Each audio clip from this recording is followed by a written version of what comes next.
And we start that against the Brewers. As Jay Stansfield gets us underway, we're kicking into the Tilton fog. And no, the end result is you get a corner from it. Williamson from the right-hand side will be a left-footed in-swinger. In towards that near post, the flick on, and it comes out for Alex Cochrane! Deflected wide, a yellow wall. Bodies throwing themselves in front of the strike from Alex Cochrane. Eventually Anderson facing up two Burton defenders. Here's Tomoki Iwata, periphery of the penalty area. Ethan Laird, crossing position for Blues, pulls back to Keshi Anderson, who spins and fires towards goal. That's blocked by the Burton wall at the back. Penalty! Burton incensed. Blues have a penalty after 23 minutes.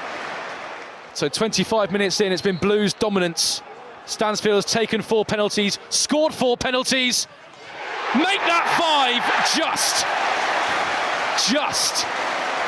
Stansfield strikes the inside of the right-hand post, but it ends up in the back of the net. 10 goals in 10 games, and Jay Stansfield scores again. No surprise, is it? It's that man again.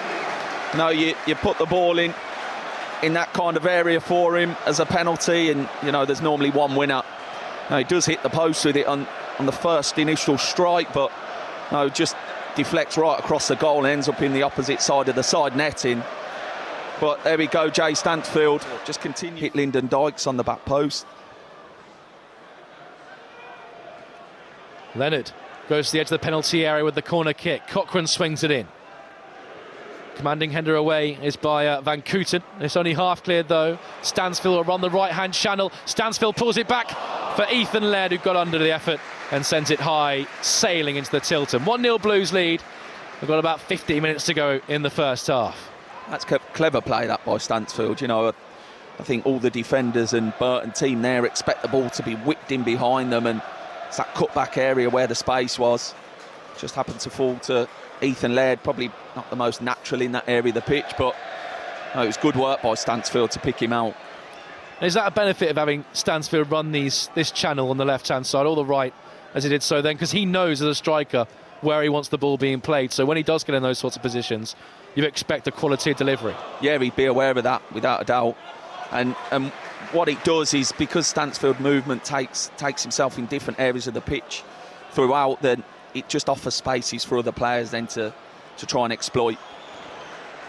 Blues come forward once again down the right-hand side. Iwata shooting position. He pulls the trigger and wasn't too far away as it just kept rising over Crockham's crossbar.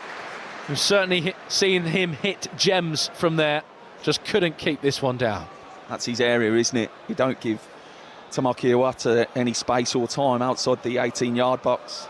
I've seen a number of times this season he can really strike a ball, he can finish. Separates these two sides. We lead Burton Albion by a 1-0 and a change at half-time. The return of Emil Hansen, who's returned from an injury to appear for the first time since late October.